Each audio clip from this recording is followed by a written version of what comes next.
Soy César Páez y les doy la bienvenida a Coordenadas Mundiales, el podcast de la Escuela de Relaciones Internacionales de la Universidad Externado de Colombia. Islas de desechos plásticos, cambio climático, sobreexplotación. Los mares y los océanos de nuestro planeta están siendo afectados muy gravemente por una multiplicidad de factores que los están llevando al límite. En 2017, las Naciones Unidas proclamaron el Decenio de las Ciencias Oceánicas para el Desarrollo Sostenible de 2021 a 2030. Con esta iniciativa, la ONU buscaba impulsar no solo el avance de las ciencias oceánicas, sino el diálogo entre estas y la política, tanto la nacional como la internacional, de manera que se pueda lograr la conservación y la recuperación de los distintos ecosistemas marinos. A pesar de que la Convención de las Naciones Unidas sobre el Derecho del Mar está vigente desde el 16 de noviembre de 1994, aún son muchos los temas sobre los mares y los océanos que están por definirse y numerosos los que superan el campo normativo y que, lejos de la lógica jurídica, dependen de las dinámicas propias de la política internacional. Como en cualquier otro campo de las relaciones internacionales, en el del mar y los océanos, la competencia y la cooperación son los extremos principales entre los que se desarrolla todo un repertorio de relaciones internacionales en las que los estados siguen siendo preponderantes, pero no son los únicos actores relevantes. La multiplicidad de recursos valiosos, que van desde la pesca hasta la minería, y la centralidad que las vías marítimas tienen para un comercio internacional cada vez más dinámico, le dan a los mares y los océanos una importancia vital para la gran mayoría de los países del mundo, incluso, como lo veremos en este episodio, para aquellos que no tienen costas. Para entender cómo la naturaleza, la economía y la política definen las relaciones internacionales sobre los mares y los océanos, y hacer un balance de lo alcanzado y de las tareas pendientes en lo que va corrido del Decenio de las Ciencias Oceánicas, en este episodio de Coordenadas Mundiales nos acompaña Natalia Breseu Barros, franco-brasileña, maestra de conferencia en ciencia política y experta en asuntos multilaterales del mar y los océanos del Instituto de Estudios Políticos Fontainebleau de la Universidad Paris-Créteil en Francia.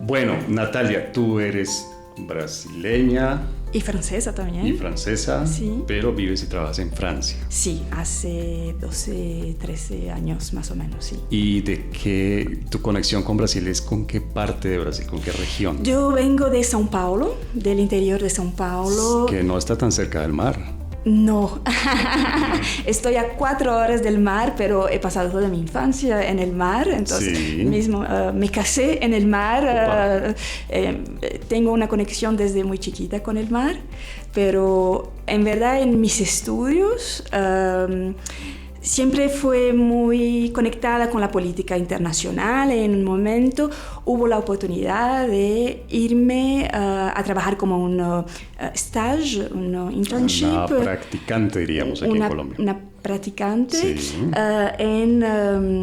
Con la delegación brasileña en Naciones Unidas. Uh-huh. Tuvo la felicidad o infelicidad, porque es un tema tan técnico, uh-huh, de trabajar con una gran diplomata brasileña, María Teresa Pessoa, que era especialista en Derecho de Mar y me puso, como en mi primer día, me ha dado un libro así, y dice, debes estudiar todas las reglas de Derecho de Mar porque en 2 semanas tenemos las negociaciones de Derecho de Mar en la Asamblea General de Naciones Unidas. Wow. Y a partir de allá observé muchos los diplomatas en situación de negociación multilateral y empecé a me interesar más y más por esta parte más política del Derecho del Mar. Bueno, Natalia, pero más allá, digamos, de tu historia personal, de la anécdota personal, ¿por qué es interesante, por qué es necesario, por qué se debe estudiar el mar en 2025? Yo creo que hay razones muy técnicas y conectadas a la idea del mar, a la materialidad de los océanos, y otras que son cuestiones políticas muy tradicionales que se juegan de nuevo en los océanos. Por los primeros, creo que hoy estamos viviendo una despertación, estamos despertando de nuevo para las potencialidades del mar, que fue algo muy en boga en los años 70, 60, y hoy tenemos nuevas políticas que están orientando la atención al mar, políticas económicas de cómo utilizar el mar, pero también de conservación de la biodiversidad marina. Entonces estamos viviendo un momento de reconexión con el mar, pero de una forma más conectada y no tanto regional, costera, cada país con sus intereses. Pero del punto de vista del multilateralismo internacional, una de las cosas que me ha atirado a los océanos es que vemos ahí una escena muy clásica donde intereses y clivajes internacionales, en particular el clivaje nor-sud, se juega de nuevo, pero sobre elementos algunas veces muy concentrados, muy técnicos sobre los océanos, y que no se ve tanto como grandes retos de la política internacional. Creo que la proyección de los estados sobre el mar no es la misma, no tenemos la misma tradición en países del norte, entre potencias marítimas, por ejemplo, y países que mismo se tienen costas muy largas como Brasil o Colombia, con toda la complejidad del mar caribeño y del Pacífico, no han desarrollado tanto políticas marítimas históricamente. Y esto es muy interesante para mí. Bien. Y bueno, aquí en Coordenadas Mundiales ya hace, creo yo que casi 2 años, le dedicamos un par de episodios precisamente a este tema de la geoestrategia, la geopolítica del mar, y también hablamos del decenio de las ciencias oceánicas. En este momento las personas que están viendo el video pueden encontrar los vínculos a esos 2 episodios, la geopolítica y la geoestrategia de los océanos y los mares, y el decenio de las ciencias oceánicas. De ese par de episodios que tuvimos aquí en Coordenadas Mundiales, a hoy en día, es decir, de 2022 a hoy, 2025, ¿qué ha pasado con el decenio de las ciencias oceánicas? Hoy vivimos la entrada de una nueva parte de las ciencias oceánicas en la política de los océanos. Voy a hablar de hoy, 2022 a 2025, pero me gustaría después quizás poner esto en comparación a otros momentos en que la ciencia fue central o no tan central en esta relación con el mar.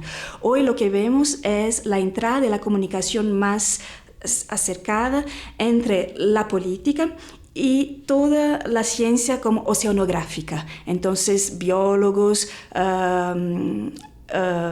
geólogos, pero más los biólogos, con esta idea de la conservación de los mares.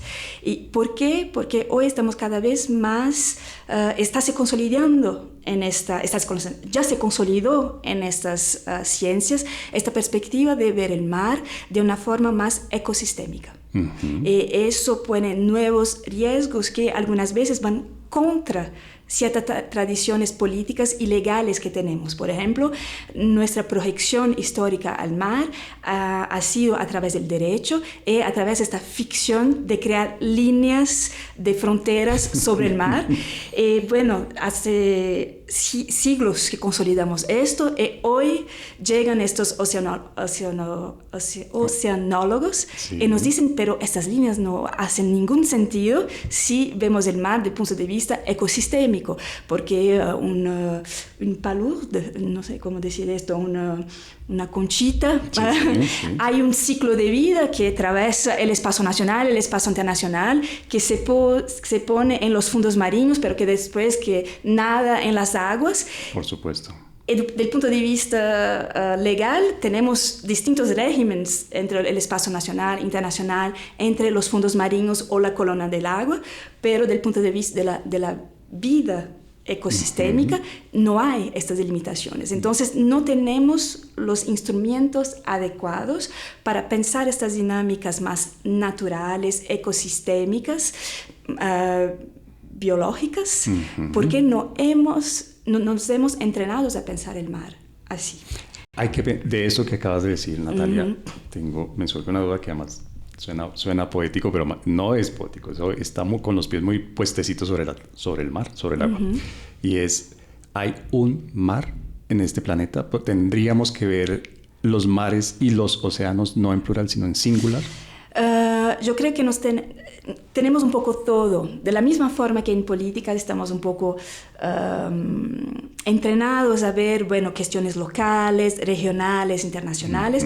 Podemos decir lo mismo con esta idea de ecosistema. Podemos hablar de ecosistemas locales, lo que se pasa en las zonas costeras, pero podemos cambiar la mirada y pensar, por ejemplo, los océanos a través de las especies migratorias y de grande migración, como los cetáceos, las ballenas. Las ballenas que llegan a Colombia llegan por el Pacífico principalmente. Bueno, en Brasil donde vengo, el Atlántico, pero están allá también. Entonces ves que son de especies que ocupan todos los espacios. Entonces, si cambiamos la mirada de acuerdo con diferentes tipos de especies, hay el reto de ver regionalmente, pero también como todo un océano.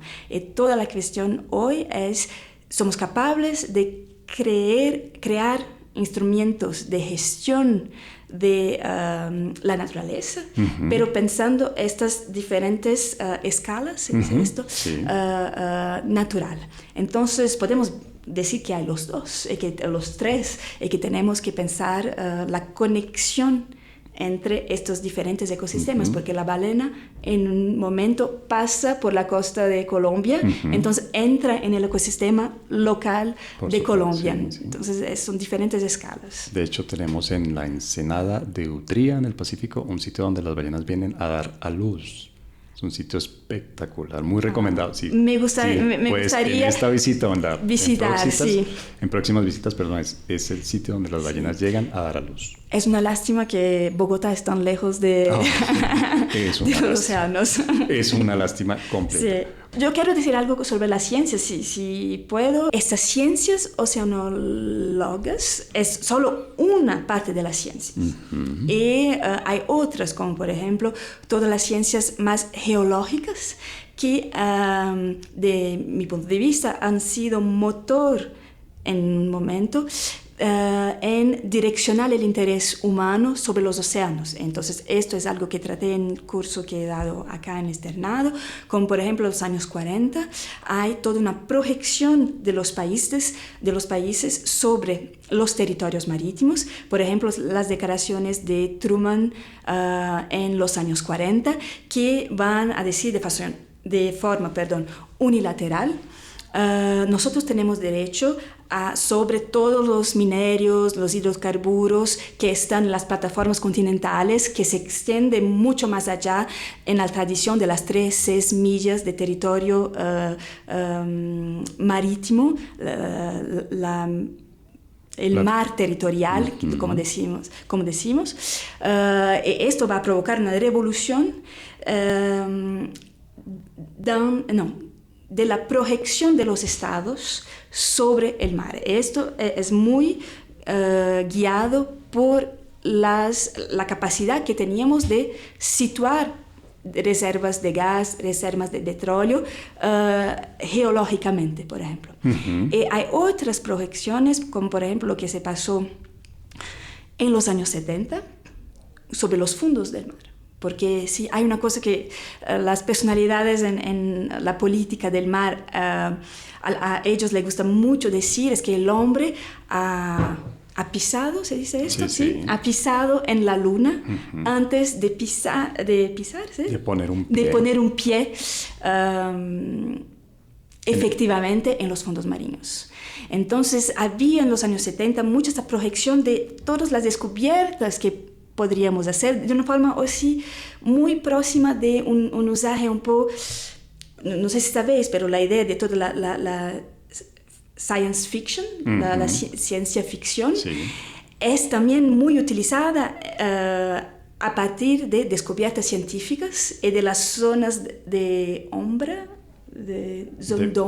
penumbra, diría yo. De la penumbra, de estas partes que la ciencia no está todavía allá. Entonces se proyectó mucho sobre las riquezas que íbamos a encontrar, en especial minerales. Esto motivó mucho a los políticos a crear leyes para reglamentar regular la actividad humana antes mismo que estas actividades se desarrollen, como esta de la mineración.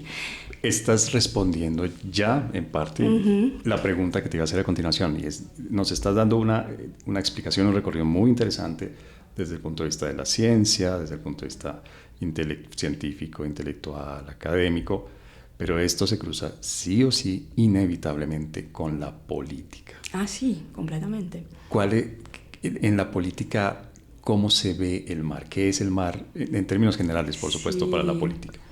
Yo creo que cambia esta relación entre la política y el mar a través de este medium de la ciencia. Creo que durante mucho tiempo hemos tenido una relación de acaparamiento, ¿es esto? De control sobre el mar. La ciencia era un vector para este control. Hoy estamos viviendo más un momento de crítica de esta política de acaparamiento, pero que no es tampoco una refundación total de esta relación de acaparamiento. Creo que hay una crítica de tenemos que ver el mar de una forma más para conservarlo, para protegerlo, y al mismo tiempo estamos viviendo la mise en place, la puesta en escena, la puesta en sí, práctica. la puesta en escena de una relación también comercial con el mar. Estamos, por ejemplo, desarrollando en las negociaciones internacionales nuevos instrumentos de conservación, como esta idea de extender el uso de áreas marinas protegidas en los espacios internacionales y quizás pensar una conexión entre diferentes zonas de protección ambiental, desde políticas costeras hasta lo que se pasa en la alta mar, por ejemplo, y mismo en los fondos marinos. Pero al mismo tiempo estamos observando una proliferación de políticas de incitación a actores privados a se interesar más y más sobre el mar, con esta tonalidad nueva de vamos a utilizar los recursos marítimos pero de forma ecológica, pero todavía es una utilización económica de los espacios marítimos. Esto es lo que vemos con este nuevo eslogan que aparece más y más en las políticas internacionales y regionales. Pienso en toda la política de la Unión Europea, por ejemplo, detrás de este label, etiqueta, sí. De la economía azul. En muchos países lo hacen también de una forma un poco nacional. El Brasil con esta idea de la Amazonia azul. ¿Como un océano? Como el océano, porque la marina brasileña, a ellos les gusta mucho de decir, estamos muy, y quizás esto también es verdad por Colombia, estamos muy atentos a todas las potencialidades de la Amazonia, con su bioma y con todo lo que podemos descubrir de nuevo allá. Pero en Brasil, porque tenemos una costa tan grande, si vemos... si calculamos nuestro territorio marítimo a través de las 200 millas de las zonas económicas exclusivas, tenemos casi o quizás mismo más de lo mismo territorio amazónico de floresta en territorio marítimo. Entonces, ¿por qué no estamos estudiando e intentando de ver cuáles son todas las potencialidades naturales, pero también económicas que tenemos? Creo que entre el Pacífico y el Caribe, la Colombia puede también se poner estos mismos tipos de cuestiones. Claro que sí, y como dato anecdótico, en Colombia, si se suman las áreas marinas protegidas, se duplica el territorio nacional. Es la misma idea, idea, sí. Entonces creo que hay una proyección en estos espacios marítimos. Esto es nuevo en el sentido que la forma de esta extensión no es no solamente de acaparación y predatoria. Yo creo que es esto, cambiar de una proyección predatoria como el extractivismo a una proyección que que busca un equilibrio mejor entre conservación y uso de estos espacios marítimos. Pues Natalia, te propongo que hagamos una pequeña pausa a ti y a las personas que nos están oyendo y nos están viendo hoy en este episodio dedicado a los mares y los océanos. Y cuando regresemos, te propongo que veamos cuáles son estos desafíos que hay, las preocupaciones que hay, pero también te pido por favor que tratemos de nivelar esto, de equilibrar un poco, mostrando cuáles son las potencialidades que puede tener el mar desde diferentes puntos de vista. Entonces ya regresamos en unos segundos a este episodio de Coordenadas Mundiales dedicado a los mares y los océanos. Bueno, Natalia, este diálogo que estamos teniendo contigo se da obviamente dentro del marco de tu visita al externado y a la maestría de análisis de problemas políticos, económicos e internacionales contemporáneos y por supuesto los otros programas que tenemos de posgrados y pregrados aquí en el externado, pero también tiene como trasfondo el diseño de las ciencias oceánicas.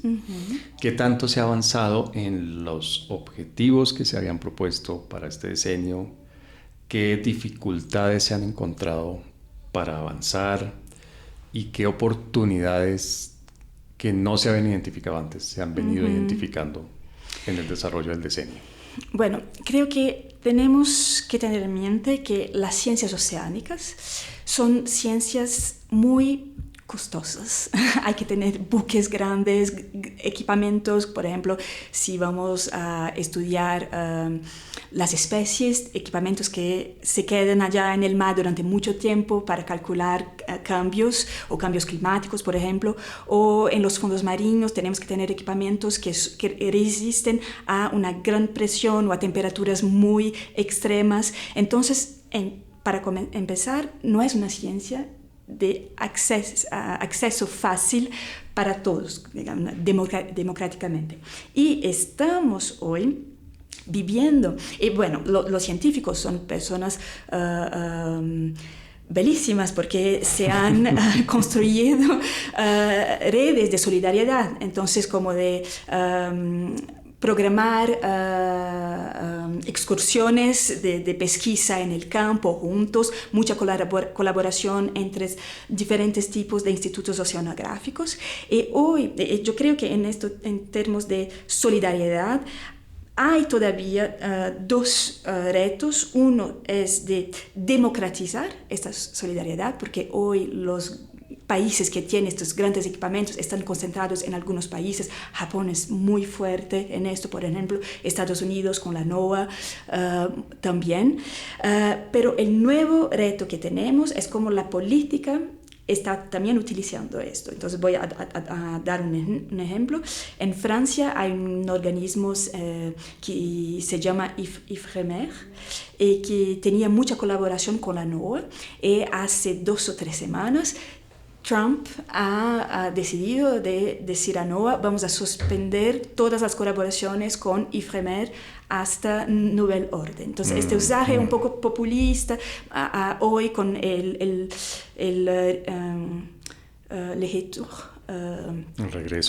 regreso de políticas populistas y que van a servirse de estos instrumentos, equipaje esas instituciones para agendas un poco anexas. Entonces, perdón que te interrumpa, pero es este populismo asociado al nacionalismo, o sea, no quieren... Sí, es populismo nacionalista, es una idea que no vamos a colaborar o vamos a colaborar solo si vemos una contribución nacional, que lo que es todo el contrario de la idea de la ciencia, que es la idea de producir un saber que va más allá de estas particularidades nacionales. Entonces, esto creo que...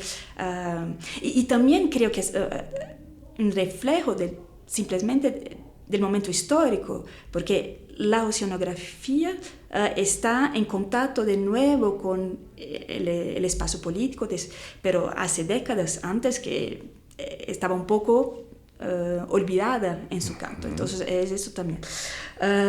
Pero más hay también en la ciencia tantos retos en términos de el desarrollo de ciencias de la conservación, que Estaba ayer hablando con una oceanóloga colombiana que ha dicho que pero nosotros hace muchas décadas que estamos intentando de captar la atención de los políticos.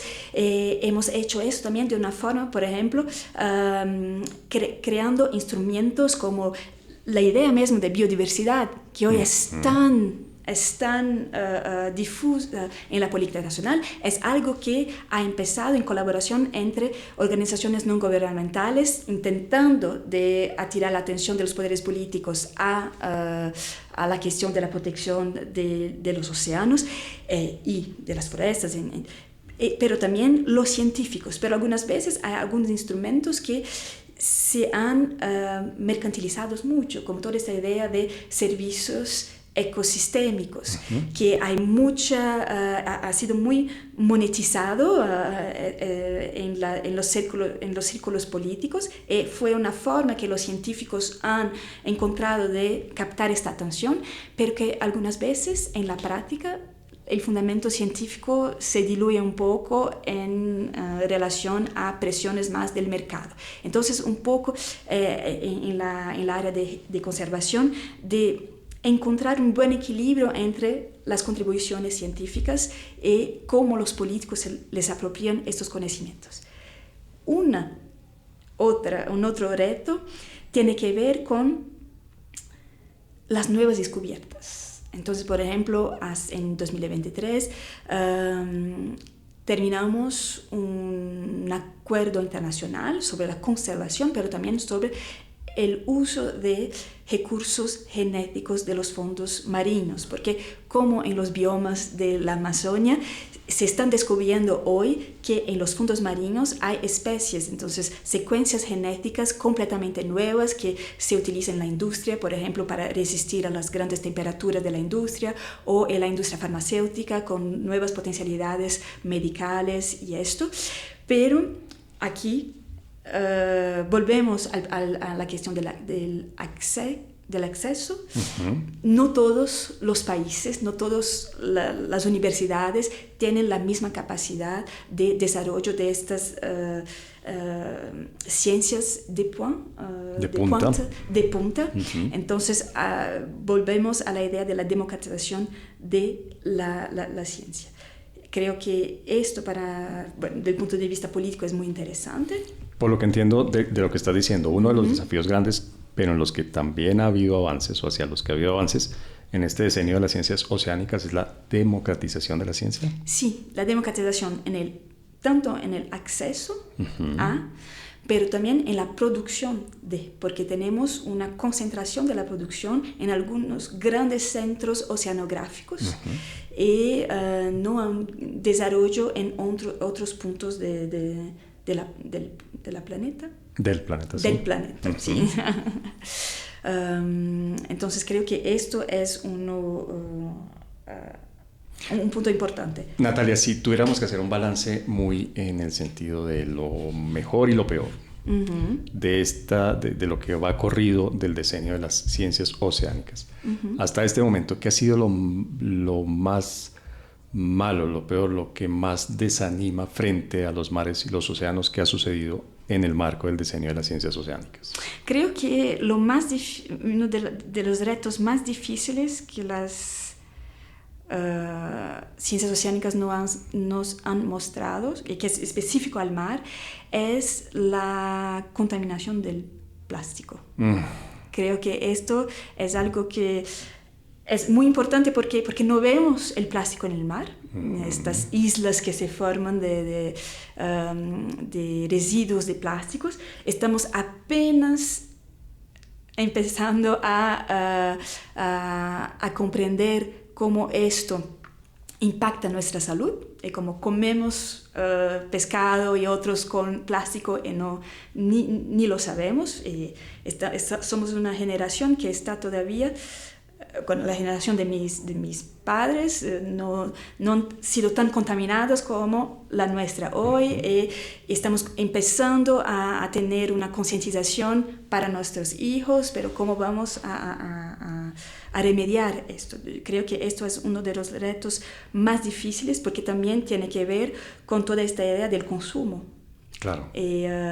Como el petróleo es muy estructurante en nuestras economías. Y creo que se juega un poco esta dificultad, es que la ciencia es lo suficiente para cambiar prácticas que son prácticas económicas, culturales, políticas, muy enracinadas.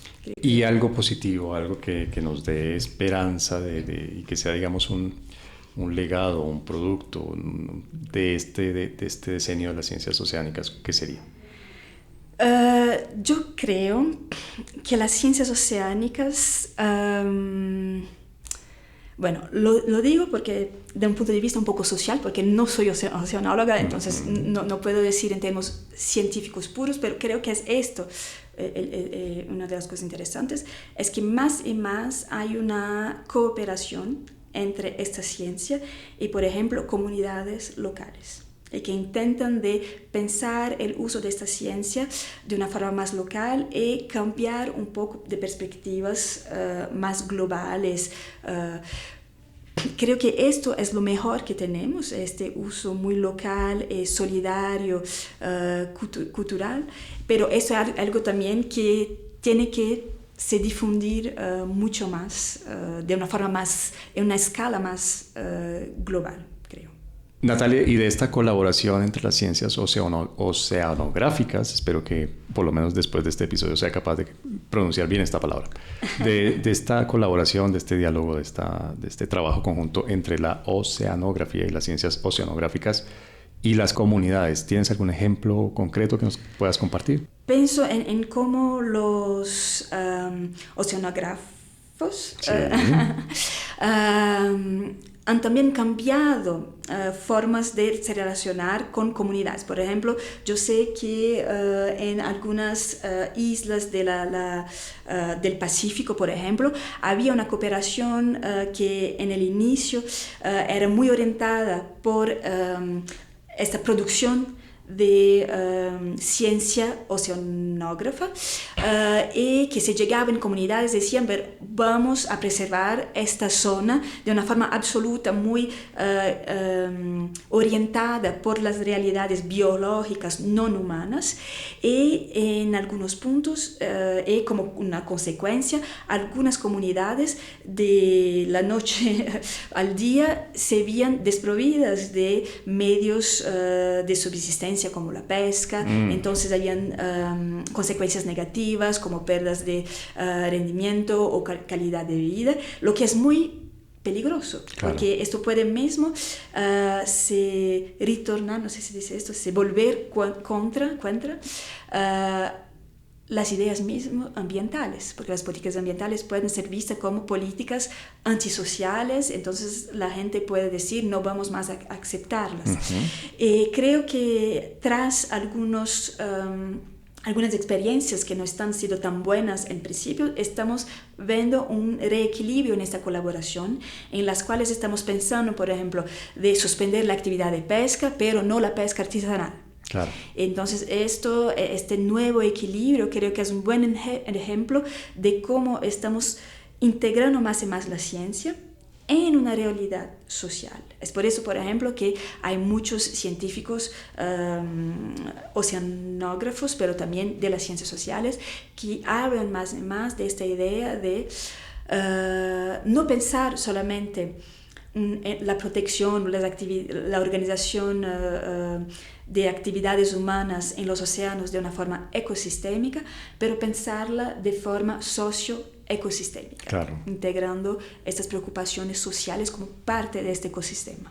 Bien, muchas gracias. Me parece además muy interesante y realmente es esperanzador lo que nos estás contando, y es que finalmente puede haber diálogo entre la ciencia y las comunidades y la vida real y las necesidades reales de los seres humanos, y cómo poder aprovechar los recursos sin necesariamente que eso signifique acabar con ellos. Sí.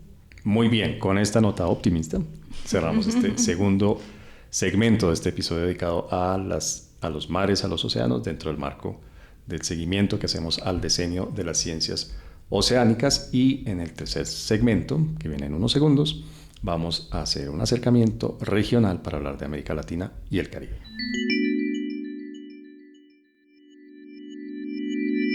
Bueno, Natalia, como anunciábamos al final del segundo segmento, vamos a hacer un acercamiento en América Latina y el Caribe. Y la primera pregunta que te invito a que nos respondas y nos ayudes a entender el tema es qué tan importantes son América Latina y el Caribe cuando se hablan de mares y océanos en un contexto multilateral. Bueno, observando las negociaciones en las Naciones Unidas, en Nueva York, en particular en este nuevo acuerdo que venimos de negociar en 2023 sobre el uso de recursos biogenéticos y la conservación de la biodiversidad marina, que es un tratado que se anexa a la Grande Constitución de los Océanos, la Convención de Naciones Unidas sobre el Derecho de Mar. Pude observar que la América Latina es muy importante y al mismo tiempo algunas veces esta importancia de la América Latina como un grupo regional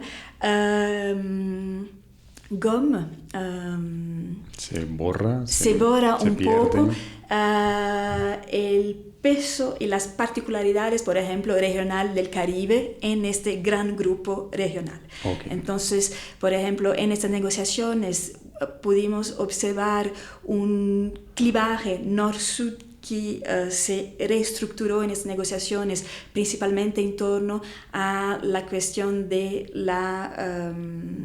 los usos de recursos biogenéticos y el acceso de los países a este recurso, con esta idea que el norte tiene la tecnología, es más capaz de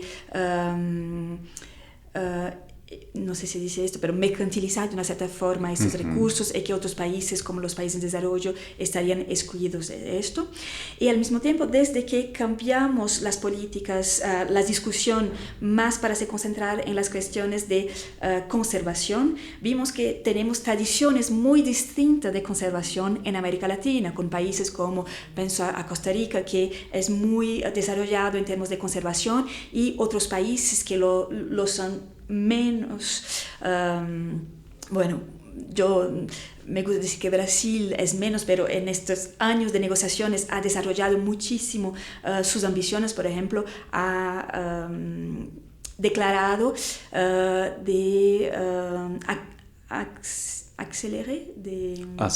acelerar las zonas de protecciones de Brasil hasta 30% del mar territorial para 2030, pero creo que Colombia ya está mucho más avanzada que Brasil en esto, porque las áreas marinas de protección ya están más consolidadas, y tenemos países que están muy lejos de esto. Entonces, tenían en esta agenda de conservación algunas diferencias regionales que ponían los estados en posiciones distintas. Y là tenemos gran jugadores del multilateralismo, que son los grandes países, con países chiquitos y muchas veces de Caribe, de toda la América Central, las islas, por ejemplo, que tienen retos mucho más urgentes marítimos que Brasil, por lo cual, por ejemplo, la cuestión del nivel del mar que sube,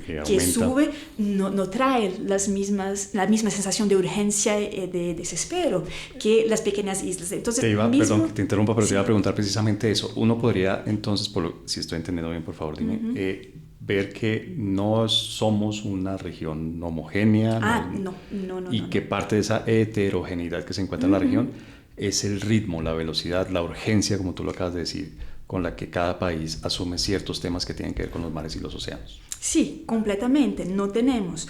Esto es interesante porque esto parte de una realidad muy práctica y algunas veces mismo de elementos geográficos que no podemos controlar. El fato de que tenemos tantas islas o países continentales tan grandes, entonces no tenemos la misma relación con el mar, pero históricamente en la política multilateral tenemos una estructuración muy consolidada, que esta idea que los países en general negocian sus intereses de una forma un poco regional y regionalmente. Después entramos en grandes grupos como el grupo de los 77.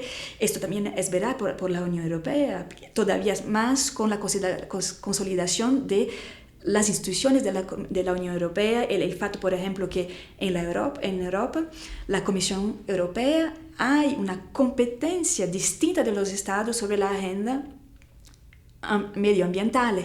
Entonces, tiene un fenómeno de homogeneización regional de puntos de vista. El multilateralismo al final es un poco esto, como estos niveles de uniformización de posiciones políticas llegan a se encontrar todos, y algunas veces también es muy costoso políticamente para países chiquitos, islas que tienen menos peso político, de quebrar un consenso regional. Claro. Porque hay consecuencias políticas. Entonces, eso es muy difícil de encontrar. Uno puede identificar, de nuevo, perdón, te interrumpa, pero precisamente con eso que acabas de decir, uno puede identificar jugadores muy hábiles en estos temas independientemente de su tamaño, o el tamaño del país, de la cantidad de población, del territorio, de la economía, siguen siendo factores determinantes.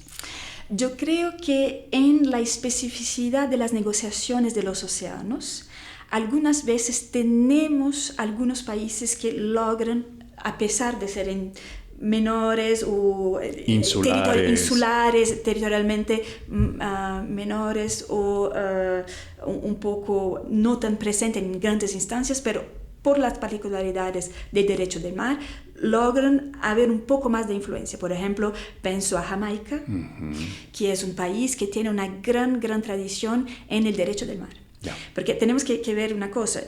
Hay en las negociaciones multilaterales sobre los océanos, históricamente, ellas se han también muy estructuradas sobre las reglas jurídicas de la Convención de Naciones Unidas sobre el Derecho del Mar, que es un tratado extremadamente complejo.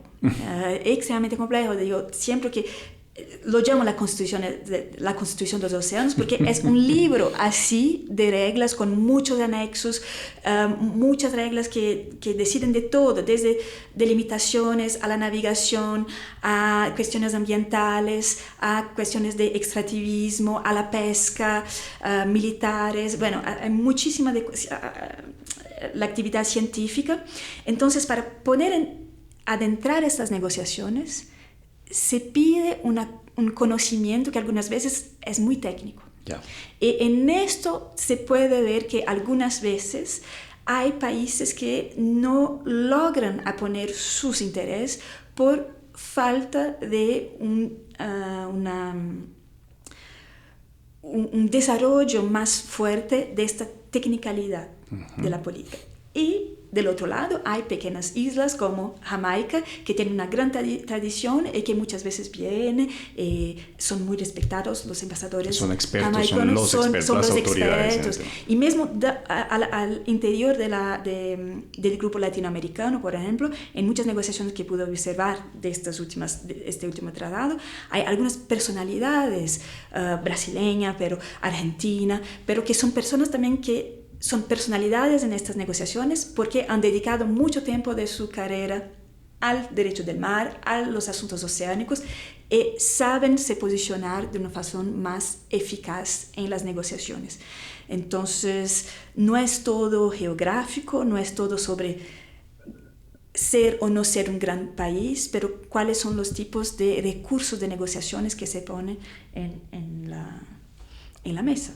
Chile, por ejemplo, bueno, hay mucha costa, pero no es un gran país territorial, quiero decir, pero es muy importante, tiene una tradición muy fuerte. En todos los temas de diplomacia y de política exterior, sí, para mí... Es un país con Brasil, tal vez, no sé si México, pero Brasil y Chile siempre son los ejemplos de países con fuerte, diplomacia fuerte. Muy profesional y muy muy hábil. Muy hábil.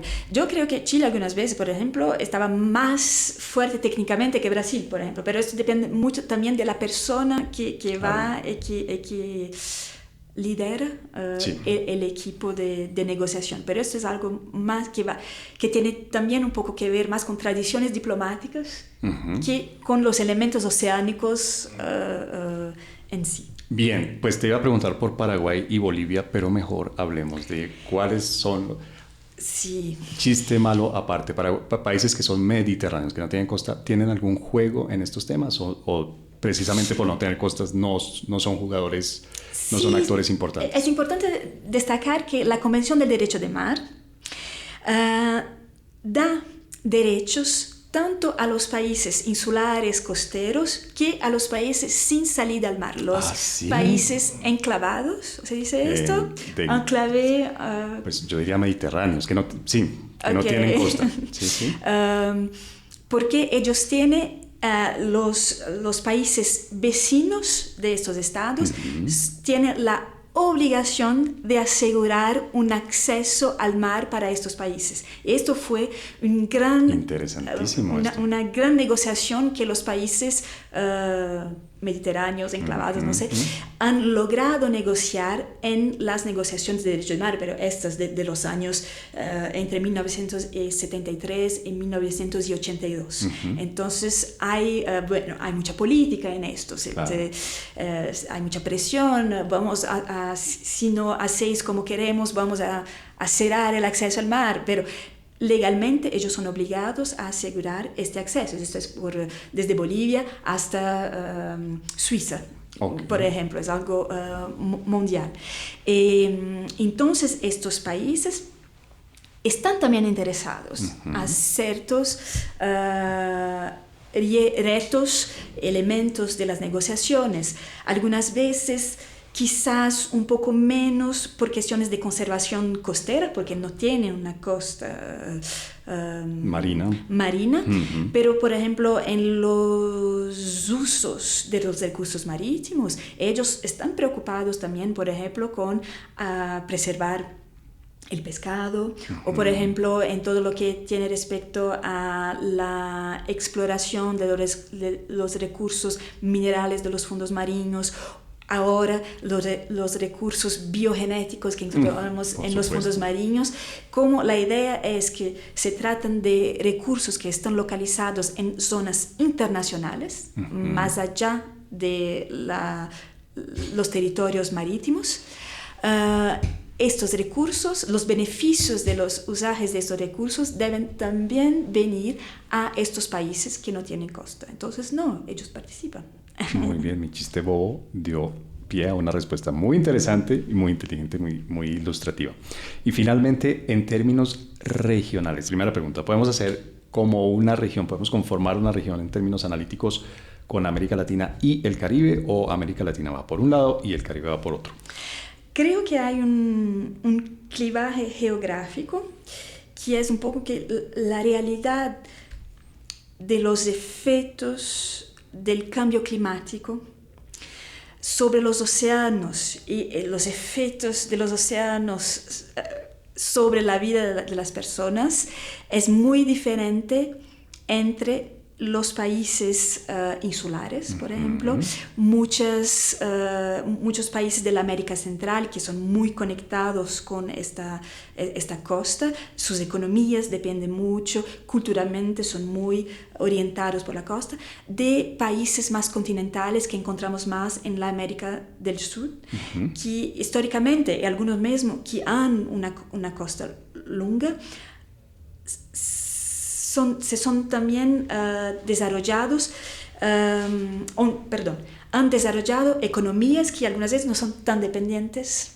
o tenemos comunidades que son culturalmente conectadas, pero son comunidades más chiquitas, un poco históricas, pero no la población de una forma más global. Claro. Entonces tenemos una visión de los océanos que es distinta. Retos distintos. Entonces, quizás acá voy a hacer una comparación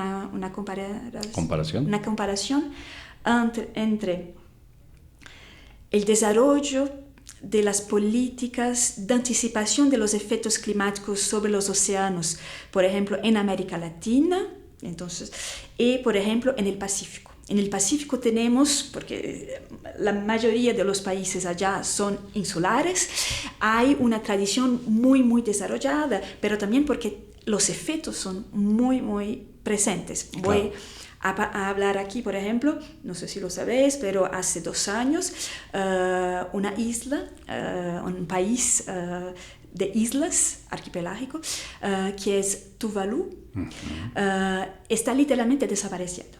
Como su primer ministro ya hace años que hace speeches, discursos, con los pies en el límite del territorio, y en verdad la agua le llega a las rodillas porque ya el territorio ya está literalmente desapareciendo.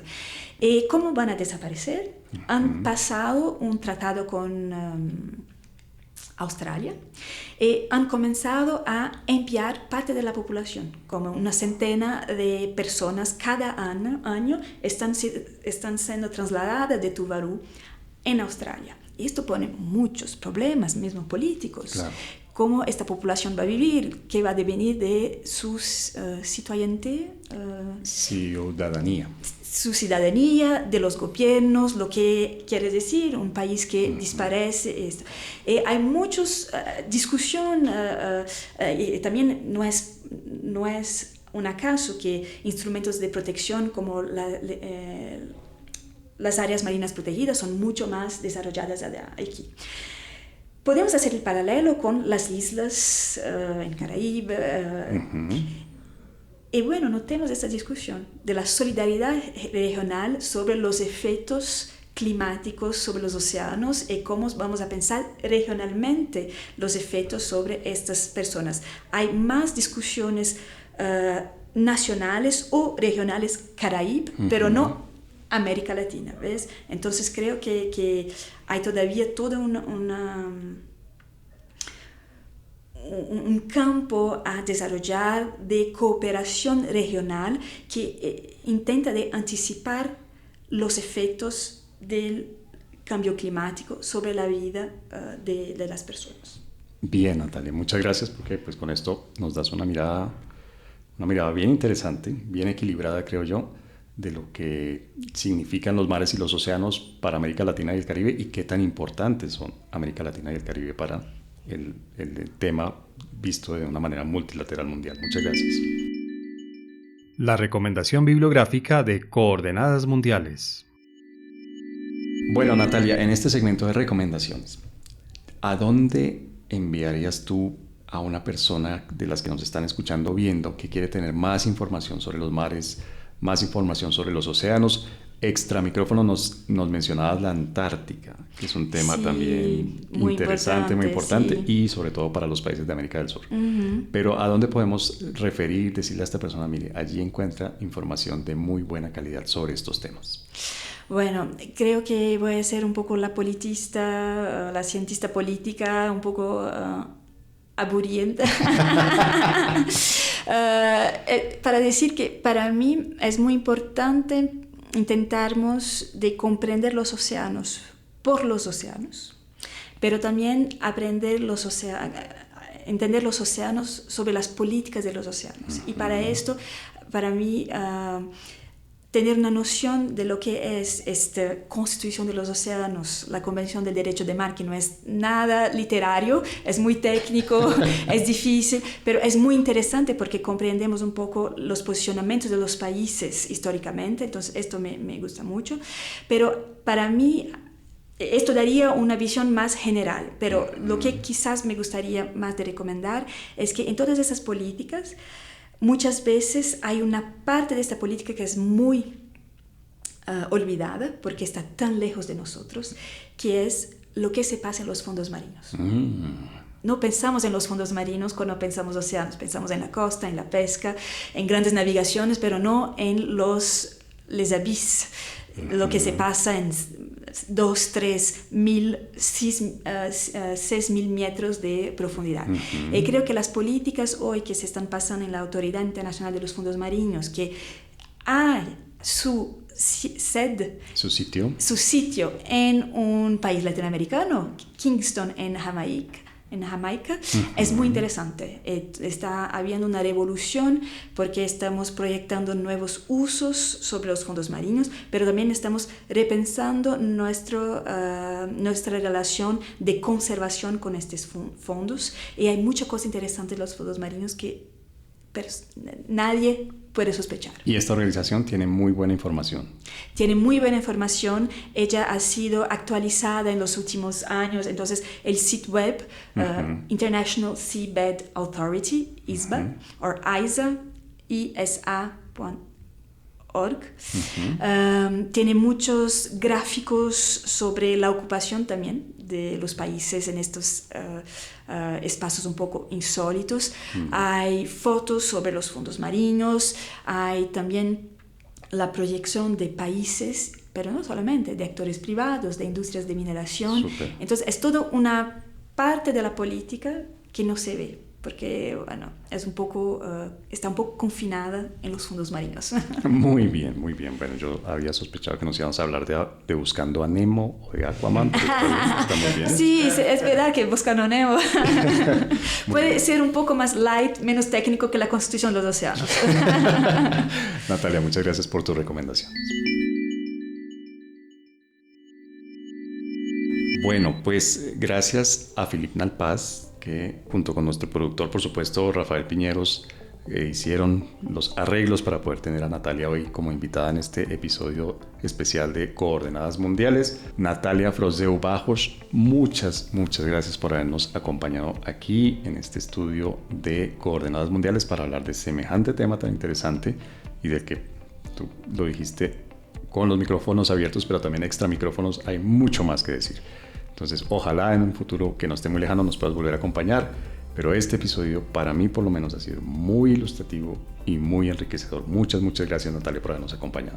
Muchas gracias a vos de recibirme, de poder conocer un poco más de Colombia y también su relación con el mar. Este petit séjour acá en Colombia ha sido muy instructivo y muy interesante. Es el primero, pero esperamos que no sea el único. Muchos. Bueno, y reitero mi agradecimiento a Philippe Nalpaz, el coordinador de la Maestría de Análisis de Problemas Económicos, Políticos e Internacionales Contemporáneos, que junto con nuestro productor Rafael Piñeros hicieron posible este episodio, hicieron posible que Natalia nos acompañara para explicarnos este tema tan interesante. También a nuestra monitora de Relaciones Internacionales, Lorena Caicedo, y a todas las personas que episodio tras episodio encuentran en Coordenadas Mundiales información, análisis, un poco de opinión que es inevitable para entender mejor lo que sucede en el mundo. Muchas gracias.